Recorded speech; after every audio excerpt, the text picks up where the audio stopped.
আর এই মুহূর্তের বড় খবর, সন্দেশখালীতে এবার জারি করা হলো 144 ধারা। তবে প্রশ্ন উঠছে, সন্দেশখালীতে এবার 144 ধারা কেন জারি করা হলো? এ বিষয়ে বিস্তারিত জানবো আমাদের প্রতিনিধি রিমিকের কাছ থেকে।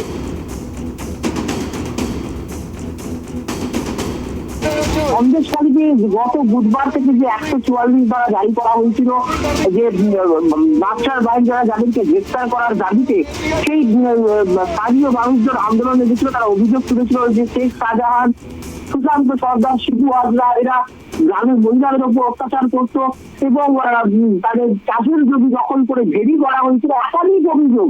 ফলে গোটা সন্দেশখালীদের উত্তেজনা ছড়ায়। গত বুধবার থেকে রাজ্যের পক্ষ থেকে গোটা সন্দেশখালীতে 144 ধারা জারি করা হয়েছিল এবং তারপরে সেই 144 ধারাকে জারি করা এবং গোটা এলাকায় ইন্টারনেট পরিষেবা বন্ধ করে দেওয়া এবং বেশ কিছু দ্বীপ রয়েছে যে দ্বীপের মানুষজনকে সন্দেশখালী হয়ে যাতায়াত করতে হয়। যেহেতু সন্দেশখালীতে 144 ধারা জারি হয়েছে, সেই জন্য সেই সমস্ত দ্বীপের মানুষ যাতায়াত করতে পারছে না, তারা একটা দ্বীপের মধ্যে আটকে পড়েছে। একাধিক দাবি নিয়ে কিন্তু, এবং আমরা দেখেছি গতকালও দেখেছি বিরোধী দলনেতা শুভেন্দু অধিকারী সন্দেশখালী যেতে গিয়েছিলেন এবং অন্যান্য রাজনৈতিক দলের নেতারা ছিল সন্দেশখালী যেতে গিয়েছিলেন, তাদেরকে আটকে দেওয়া হয়েছে। ফলে গতকালে কিন্তু শুভেন্দু অধিকারী কলকাতা হাইকোর্টে দ্বারস্থ হয়েছিল যে তাকে সন্দেশখালী যেতে দেওয়া হয়নি এবং এই যে শিবু সর্দার থেকে শুরু করে শেখ শাহজাহান এদের বিরুদ্ধে যে একাধিক অভিযোগ, সুশান্ত সর্দার, শিবু হাজরা এবং শেখ শাহজাহান, এই সমস্ত কিছুর উপর দায় করে কলকাতা হাইকোর্টে মামলা হয়েছিল যে সন্দেশখালীদের গোটা সন্দেশখালীদের যে 144 ধারা জারি করা হয়েছে গত বুধবার থেকে এবং গোটা এলাকায় ইন্টারনেট পরিষেবা বন্ধ, সেইটাকে চ্যালেঞ্জ করে মামলা হয়েছিল কলকাতা হাইকোর্টে। আজকে সেই মামলার শুনানি হয় বিচারপতি জয় সেনগুপ্তের এজলাসে এবং যেটা সব থেকে বড় খবর, কলকাতা হাইকোর্ট গোটা সন্দেশখালী যে 144 ধারা জারি করা হয়েছে সেই 144 ধারা জারি করার নির্দেশকে খারিজ করে দিল। অর্থাৎ আজকে থেকে হাইকোর্টের নির্দেশের পর থেকে গোটা সন্দেশখালীতে আর 144 ধারা জারি থাকবে না, 144 ধারা তুলে দিতে হবে এবং ইন্টারনেট পরিষেবাও কিন্তু চালু করে দিতে হবে বলে পরিষ্কার আজকে জানিয়ে দিয়েছেন বিচারপতি জয় সেনগুপ্ত। এবং তার পর্যবেক্ষণ যেটা তিনি বলছেন যে কোনো একটা যে গোটা এলাকায় উত্তেজনা দাঁড়ানি, যে সমস্ত জেলাগুলোতে যে সমস্ত জায়গাগুলোতে উত্তেজনা ছড়িয়েছে সেই সমস্ত উত্তেজনা প্রবণ জায়গাগুলোকে আইডেন্টিফাই বা আইসোলেট করে সেইখানে শুধুমাত্র 144 ধারা জারি করা হয় এবং আরো বেশি করে সশস্ত্র পুলিশ বাহিনী মোতায়েনের নির্দেশ দিয়েছে রাজ্যকে বিচারপতি জয় সেনগুপ্ত। এছাড়াও তিনি যে বেশ কয়েকটা মন্তব্য করেছেন আজকে, দেখো আজকে মামলাকারীদের পক্ষ থেকে বিকাশ রঞ্জন ভট্টাচার্য আইনজীবী ছিলেন, তিনি আদালতকে যেটা জানিয়েছেন যে শেখ শাহজাহান, সুশান্ত সর্দার এবং শিবু হাজরা জোর করে মাঠে কৃষি জমিতে মাঠে বেরিয়ে পড়ছে, মহিলাদের উপর নির্যাতন করছে, তাদের যৌন নির্যাতন করা হচ্ছে।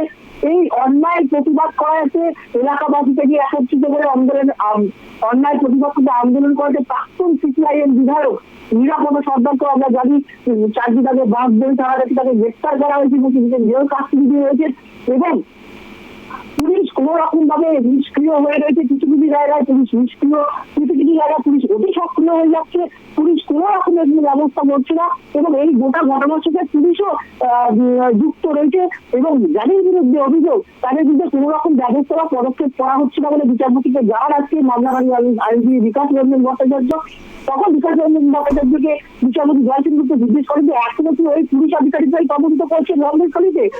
বিকাশ রঞ্জন ভট্টাচার্য জানেন না, পুলিশই সামলাচ্ছে।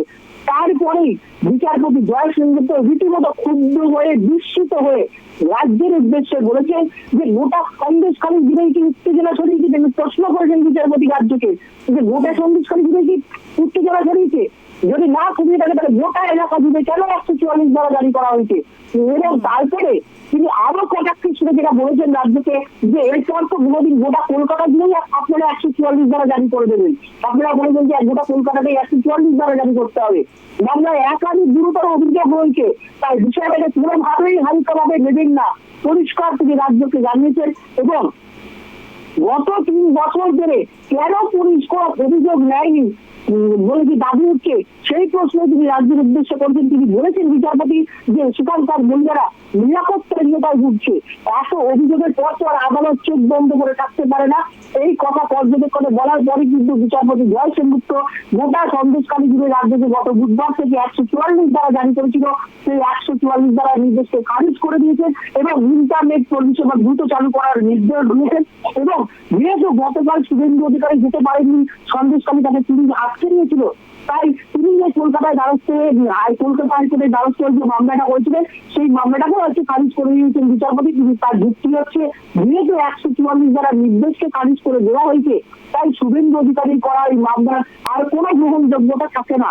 সেই কারণে শুভেন্দু অধিকারী মামলাটাও তিনি খারিজ করে দিয়েছেন। তবে সব থেকে বড় খবর যেটা, সেটা হচ্ছে যে হাইকোর্টের নির্দেশ গোটা সন্দেশখালী জুড়ে 144 দ্বারা জারি করা যাবে না, ইন্টারনেট পরিষেবা বন্ধ করে রাখা যাবে না।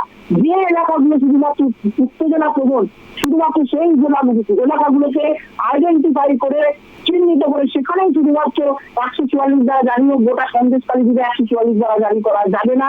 ইন্টারনেট পরিষেবা রেস্টোর করতে হবে এবং গ্রামবাসীদের নিরাপত্তা সুনিশ্চিত করতে আরো বেশি করে সশস্ত্র পুলিশ বাহিনী মোতায়েনের নির্দেশ দিয়েছেন আজকে কলকাতা হাইকোর্টের বিচারপতি জয় সেনগুপ্ত। তাহলে আজকে বিকালের পর থেকে কিন্তু গোটা সন্দেশখালী জুড়ে যে গত এক সপ্তাহ ধরে যে 144 দ্বারা জারি ছিল, সেই 144 দ্বারা নির্দেশ থাকতে উঠে যাচ্ছে।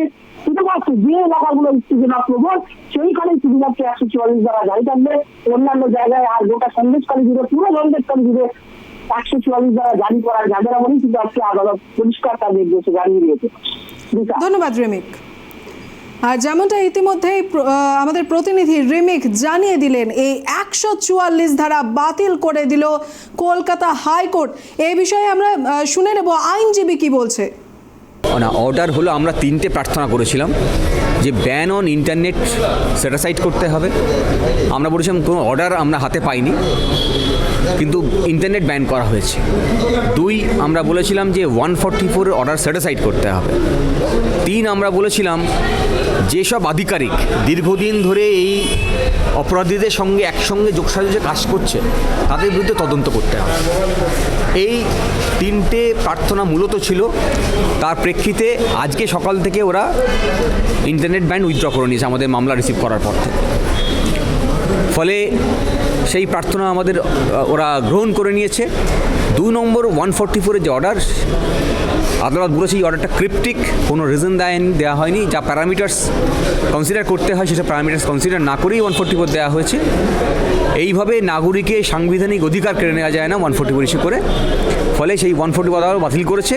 এবং আমরা যে লাস্ট প্রেয়ারটা করেছিলাম যে এই যে তদন্ত, সেই তদন্তের ক্ষেত্রেও আদালত নির্দেশ দিয়েছে যে এগুলো খতিয়ে দেখতে যাতে কোনো এভিডেন্স ডিস্ট্রয় না হয়, এবং পুলিশের ভূমিকা বা অ্যাডমিনিস্ট্রেশনে যারা সিভিল অ্যাডমিনিস্ট্রেশনে যারা ছিল তাদের ভূমিকা কী ছিল সেগুলো সব খতিয়ে দেখতে।